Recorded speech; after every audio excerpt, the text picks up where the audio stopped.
예수 그리스도의 계시라. 이는 하나님이 그에게 주사 반드시 속히 일어날 일들을 그 종들에게 보이시려고 그의 천사를 그의 종 요한에게 보내어 알게 하신 것이라. 요한은 하나님의 말씀과 예수 그리스도의 증거가 자기가 본 것을 다 증언하였느니라.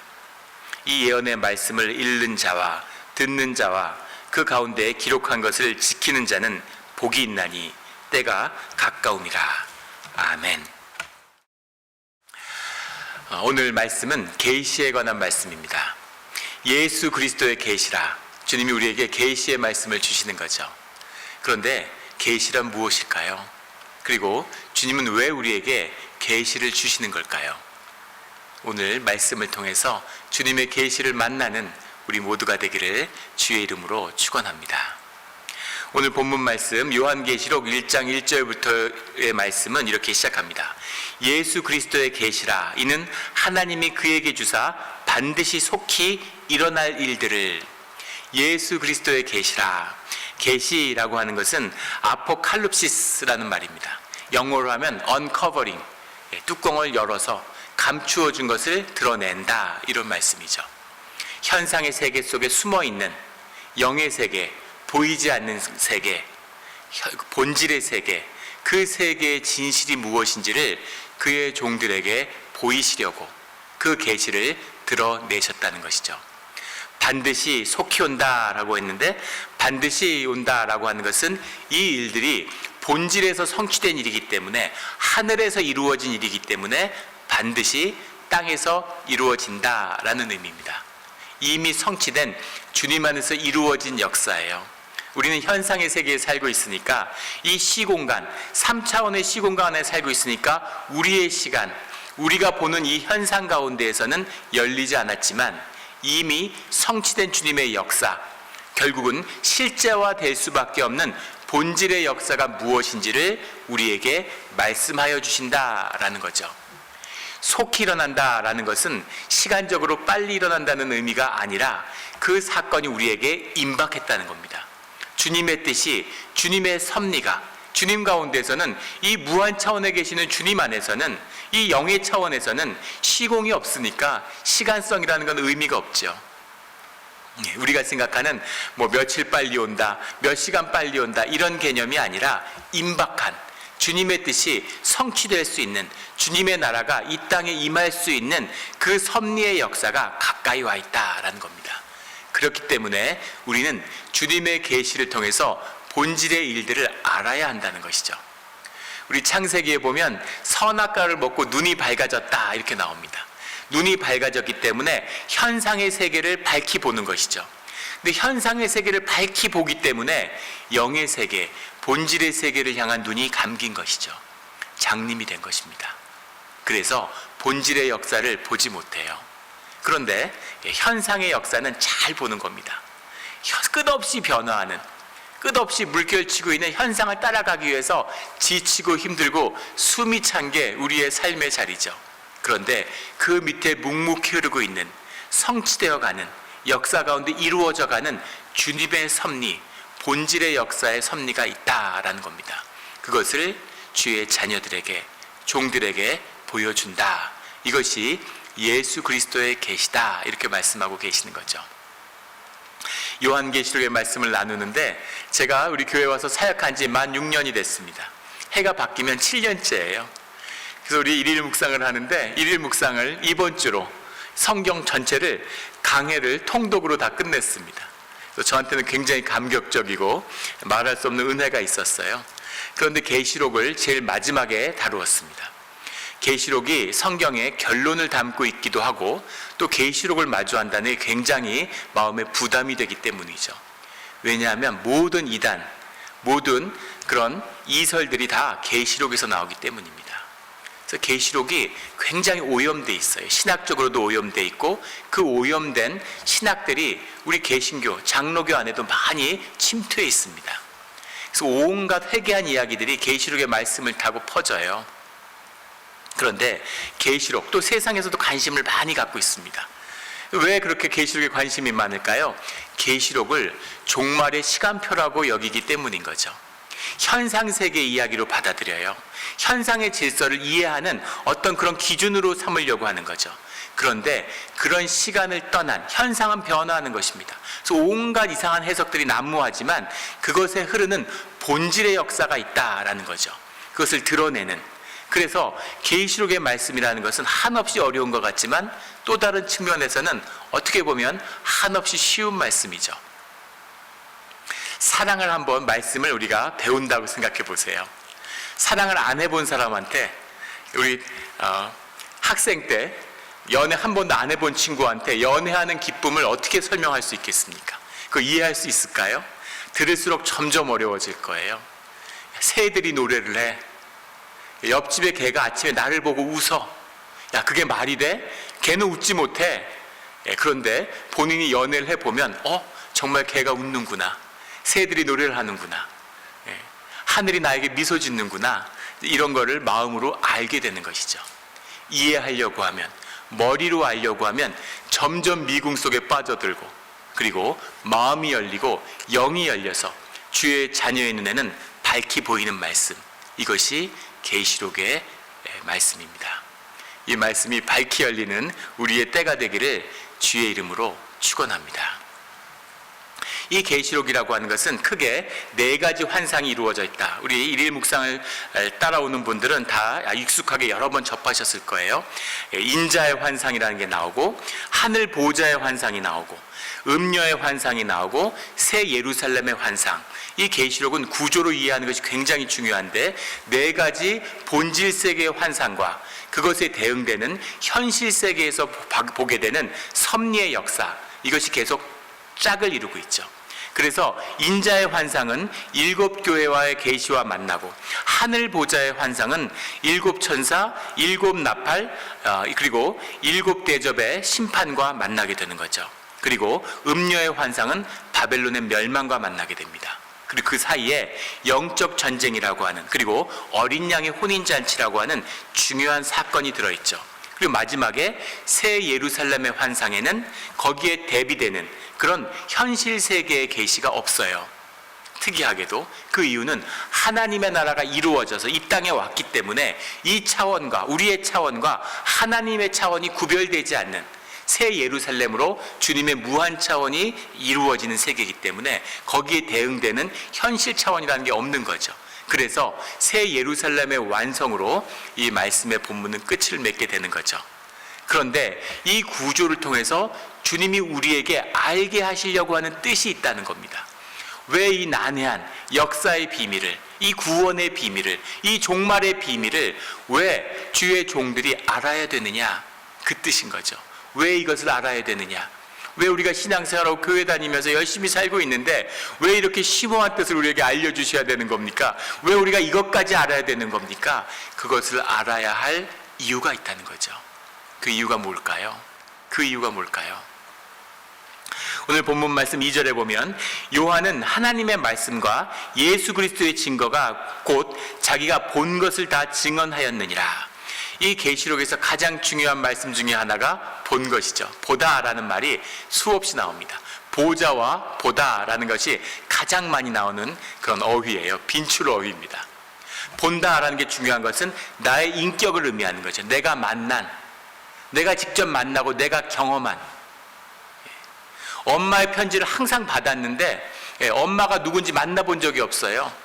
편지를 아무리 읽어도 엄마의 사랑을 어떻게 알겠습니까? 엄마를 만나서 엄마의 피부와 엄마의 모습과 엄마의 목소리를 들어야, 그래야 엄마를 아는 거죠. 이제 제가 섬겼던 교회에 장로님이 계셨는데 어릴 때 아버지가 돌아가시고 어머니가 재혼을 해서 일본에 가서 사셨다고 그래요. 할아버지 할머니가 이 장로님을 키웠는데 얼마나 며느리가 미웠겠습니까? 그래서 너희 어머니는 나쁜 사람이라고, 평생 너희 어머니를 만나면 안 된다고 그렇게 들으며 자랐대요. 그래서 어머니를 만나고 싶거나 어머니가 그립다는 생각을 한 번도 해보지 않았다는 겁니다. 근데 장가를 가고 30대가 됐는데 어머니가 한국에 찾아오셔서 어머니를 처음 만나는 순간 깨달으셨다는 거예요. 아, 내가 어머니를 평생 그리워했구나. 내가 평생 어머니를 보고 싶어 했구나. 그리고 어머니를 용서하고 말 것도 없었다는 겁니다. 그래서 어머니하고 끌어안는 순간 모든 시간의 아픔이 다 녹아버렸다고 그렇게 고백을 하시더라고요. 그것이 바로 이 보는 것입니다. 이 하나님의 말씀과 예수 그리스도의 증거, 뒤에 가면 성령과 신부 이런 표현이 나오죠. 말씀과 교회입니다. 말씀의 뜻을 만나고 그리고 교회의 뜻을 만나는 것이죠. 말씀을 만나지 않고 교회를 만나는 사람들은 이것은 교조주의자가 됩니다. 독트린, 종교인이 돼요. 그리고 교회를 만나지 못하고 말씀만 만나는 사람은 교주가 되죠. 말씀의 뜻, 그 숨겨져 있는 섭리를 만나고 그 섭리를 교회 가운데 분별하는 것입니다. 그러므로 그 말씀을 살아갈 수 있는 능력과 권세가 우리와 함께하는 것이죠. 그 말씀의 비밀이 여기 있다, 이렇게 사도 요한은 선포하는 겁니다. 3절에 이 예언의 말씀을 읽는 자와 듣는 자가 그 가운데 기록된 것을 지키는 자는 복이 있나니 때가 가까움이라. 너희가 이 말씀을 알아야 할 이유가 있는데, 읽는 자와 듣는 자와 기록한 것을 지키는 자, 그 말씀을 삶으로 사는 자는 복이 있다. 계시록에 7가지 주님의 축복이 나오는데 첫 번째 복이 첫 시작하자마자 나오는 거죠. 말씀을 듣는 자는, 말씀을 사는 자들은 복이 있다. 이 복이 우리의 복이 되기를 주의 이름으로 축원합니다. 복을 있다는 거예요. 이 복을 받아야 한다는 겁니다. 그리고 이 복이 있어야지만이 말씀으로 살아갈 수 있다는 것이죠. 이 복이 뭘까요? 제가 미국에서 와서 산 지 지금 이제 23년째가 됐습니다. 미국을 살아가다 보니까 알게 모르게 미국에 대해서 점점 더 알아가게 되죠. 근데 미국에 대한 궁금증들이 생겨나는 거예요. 미국을 이해할수록 이해할 수 없는 면들이 있죠. 제가 미국에 살면서 미국을 처음에 만났던 가장 이해할 수 없는 것 중에 하나는 뭐냐면, 왜 이렇게 마약 중독자가 많으냐는 겁니다. 우리가 노숙자 봉사를 나가는데 미국의 노숙자 사역을 하는 분들의 말씀을 들어보면 노숙자들을 그렇게 삶을 파괴하고 무너뜨리는 가장 큰 원인은 마약 때문이라는 거예요. 유럽의 통계를 보면 평균적으로 마약 중독자들이 1.5% 정도를 넘지 않는다고 합니다. 심지어 마약이 합법화되어 있고 보건소에서 마약을 합법적으로 투약받을 수 있는 네덜란드나 포르투갈이나 스위스 같은 나라들도 중독자의 비율이 3%를 넘는 나라가 없다는 거예요. 그런데 미국은 가장 낮게 보는 통계가 15%, 그리고 가장 높이 보는 통계는 25% 정도 될 거다, 이렇게 얘기합니다. 미국이 교육하는 최대 교육 상품, 미국이 달러를 지출하는 가장 큰 교육 상품이 마약이라는 거죠. 1년에 2천억 달러 이상이 마약을 구매하는 돈으로 세계로 뿌려진다고 그래요. 1년에 10만 명 이상이 마약의 오버도스로 사망합니다. 미국은 왜 이렇게 마약 중독자가 많을까? 마약과의 전쟁을 레이건 정부 때 선포했는데 그 전쟁에서 완벽하게 패배했다고 얘기하죠. 나날이 늘어나고 걷잡을 수 없이 마약이 퍼져갑니다. 이제는 대마도 연방정부에서 합법화하려고 해요. 왜 그렇게 마약이 세졌을까? 왜 마약을 막을 수 없을까? 마약은 막을 수 없을까요? 많은 문명사가들은, 후대의 역사가들은 미국이 마약 때문에 망했다고 얘기할 거라고 그렇게 얘기합니다. 미국은 왜 이렇게 마약에 빠져들었을까요? 그 비밀을 전문가들은 90년대, 2000년대 초반까지 미국을 휩쓸었던 옥시콘틴 때문이다, 이렇게 이야기합니다. 옥시콘틴 들어봤나요? 옥시코든이라고 하는 오피오이드, 아편계통의 그 진통 효과를 내는 마약 성분으로 만들어진 진통제입니다. 얼마 전까지도, 2014년까지도 약국에서 살 수 있었다고 그래요. 저도 봤던 기억이 있고 본 기억이 있습니다. 이 옥시콘틴이 불법화되었는데 이 옥시콘틴 때문에 사망한 미국인이 50만 명이 넘는다고 그러죠. 20년이 넘는 세월 동안 1930년대 독일의 제약회사가 만들었는데 1957년에 세계보건기구에서 WHO죠. 이 옥시코든이라는 성분을 마약 성분으로 불법으로 규정했습니다. 그런데 어떻게 된 것인지 1993년이 돼서 미국에서 이것이 합법화되었어요. 약으로 공식 인증되었습니다. 이 약을 발매한 회사가 퍼듀 파머라는 회사죠. 어떻게 이런 일이 있었을까? 그 FDA에서 이것을 승인했던 담당자는 퍼듀 파머의 고위 임원이 돼서 고액을 받고 이제 그 임원이 됐고 50만 명이 죽었는데 이 사건이 지금도 재판을 하고 있죠.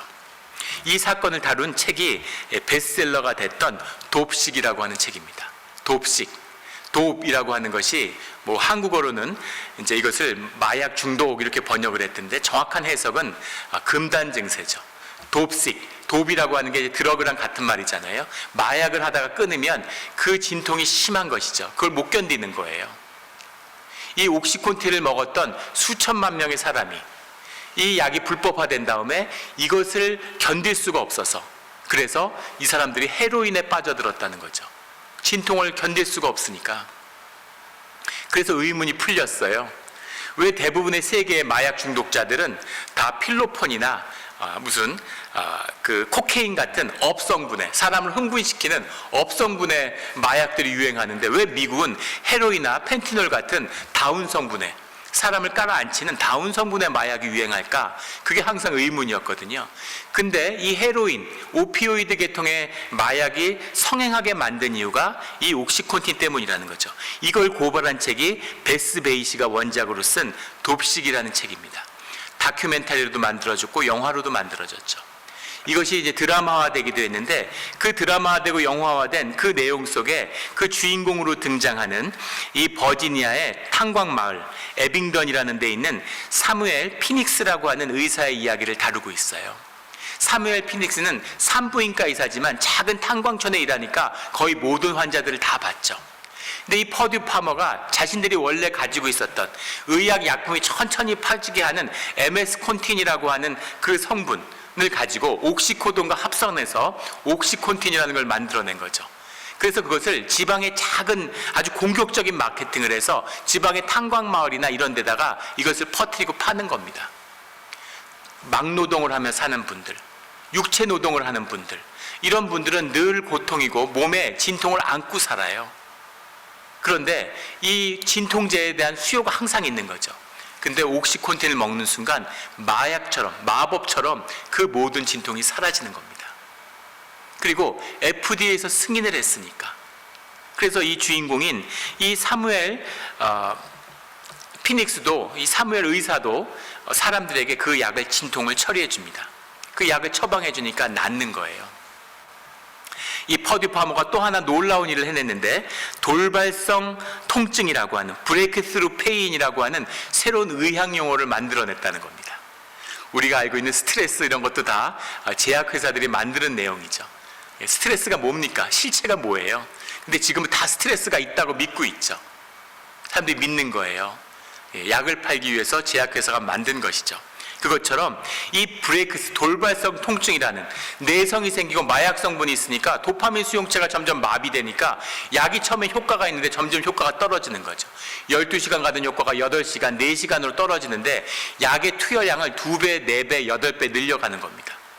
그래서 완전히 중독이 되게 되는데 이 약이 퍼지는 동네마다 범죄가 늘어나고, 한 딸이 있어요. 이 이야기에 나오는, 책에 나오는 이야기입니다. 너무나 착한 딸, 10대인데 아버지가 광부로 일하죠. 이 에빙던이란 탄광마을이니까.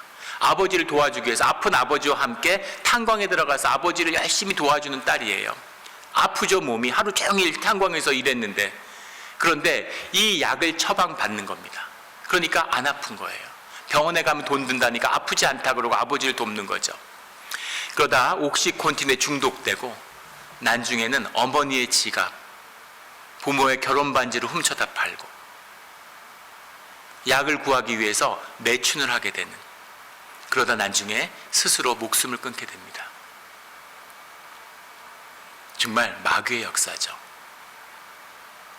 이걸로 50만 명이 죽었는데 나중에 연방검사에서 고발을 하게 돼요. 재판을 6년을 끌은 끝에, 재판 끝에 6억 달러의 벌금을 내는 것으로 합의를 받습니다. 그 뒤에 27개 주가 고소를 해서 그 고소가 진행되면서 물어낸 합의금, 벌금은 45억 달러까지 늘어나게 되죠. 하지만 아무것도 아닙니다. 옥시콘틴으로 이 제약회사가 벌어들인 돈은 310억 달러가 넘는다고 그래요. 재산상의 피해도 없고 세클러 패밀리라고 하는 미국에서 가장 부유한 집안 중에 하나죠. 단 한 명도 처벌받지 않고 단 한 명도 감옥에 가지 않았습니다. 50만 명이 죽었는데 이게 우리가 살고 있는 미국이라는 나라예요. 믿어지십니까?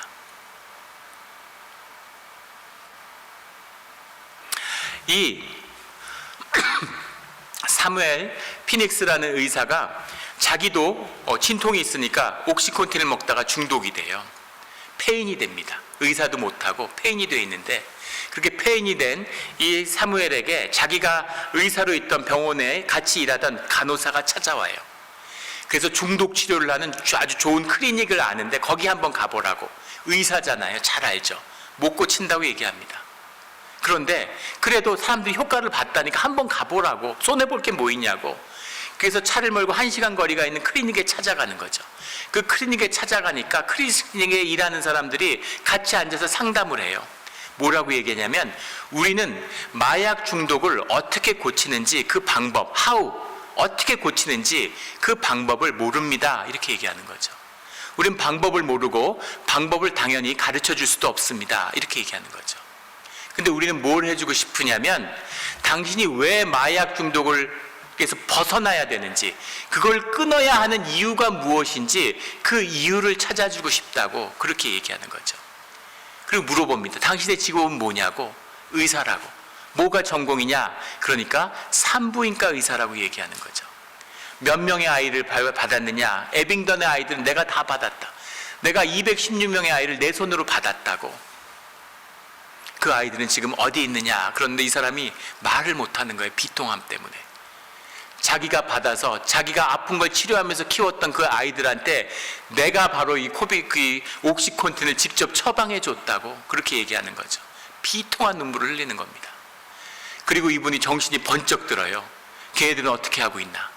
전화를 해보니까 아까 이야기한 것처럼 그 착하던 애가 목숨을 끊고 오버도스로 죽고 비참한 삶 속에 있는 거죠. 아, 나는 의사였구나. 나는 사람을 살리는 사람이었구나. 그리고 내가 받은 아이들, 이 지역 공동체를 내가 지켜야겠구나. 이 사명의 눈을 뜨게 되는 거죠.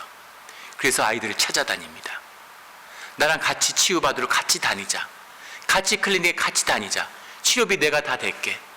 내가 운전해서 같이 다니면 되니까 일주일에 한 번만 시간을 내서, 차가 처음엔 자기 집 차였는데 나중에 버스를 대여해가지고 거기다 사람들을 쭉 태우고 이 사람들을 고치러 다니는 거죠. 이러면서 이 사람이 중독에서 벗어나게 돼요. 사람을 치유하는 자로 거듭나게 됩니다. 살아야 하는 이유를 찾는 것이죠. 중독자들의 이야기입니다. 그런데 여기에 마약 중독보다 더 비참한 중독자들이 나와요. 돈에 중독된 사람들이죠. 힘에 중독된 사람들입니다. 연방검찰이 이걸 수사하지 못하도록 법무부가 집요하게 방해를 해요. 제약회사들의 돈의 힘이죠. 이미 미국에서 최고 부자들이에요. 근데 돈을 더 벌겠다고 이런 약물을, 마약성 약물을 만들어서 50만 명의 사람이 죽어나가는데 눈도 깜짝 안 하는 거죠.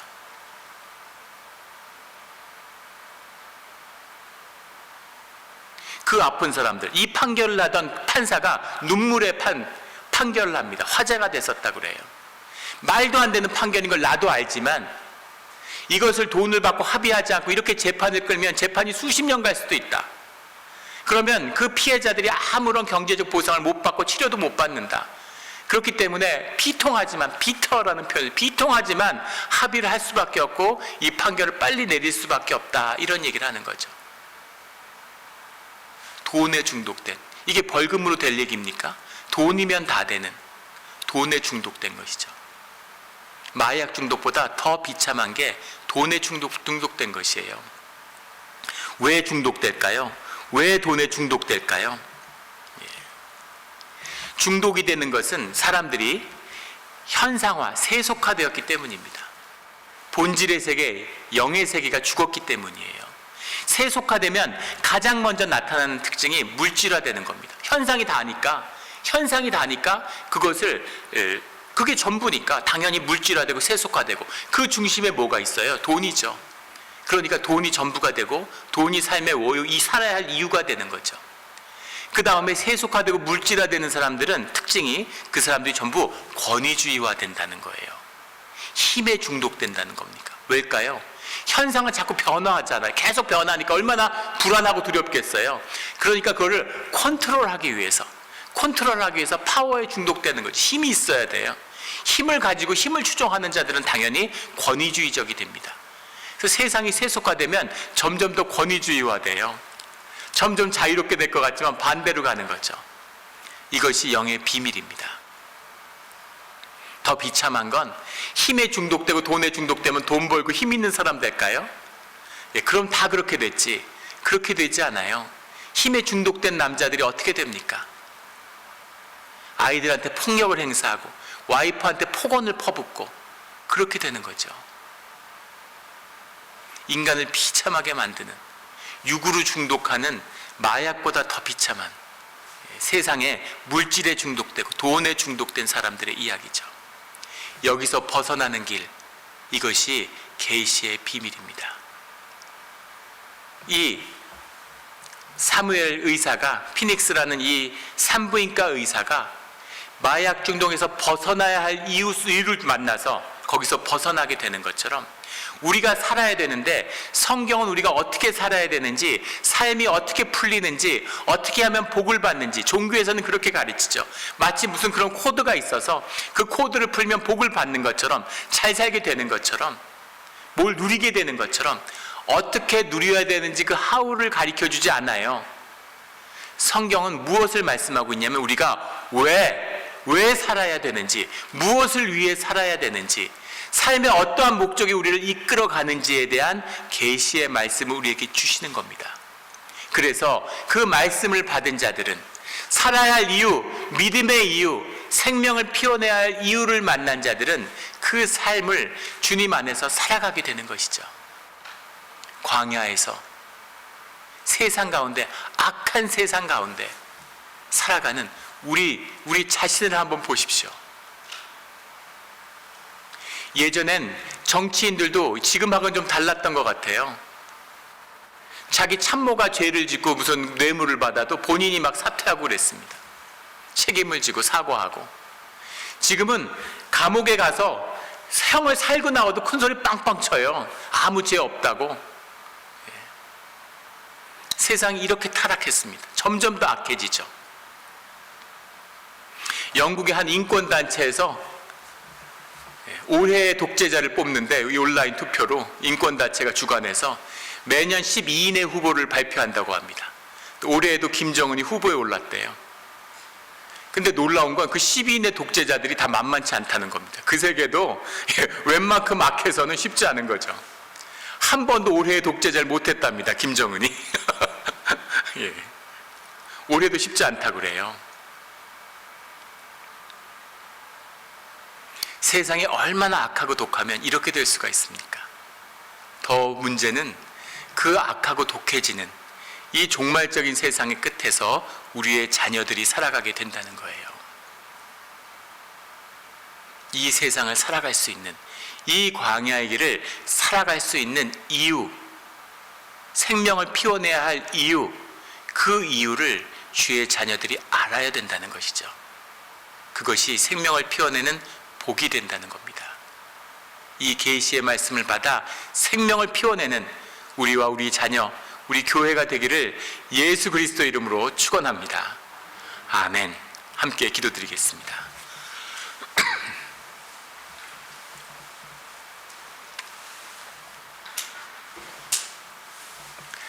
하나님 아버지, 감사합니다. 주님의 말씀을 받아서, 말씀을 살아서 그것이 우리의 생명이 되는 우리의 믿음의 자리가 되기를 소원합니다. 감사하며 예수 그리스도의 이름으로 기도드렸습니다. 아멘.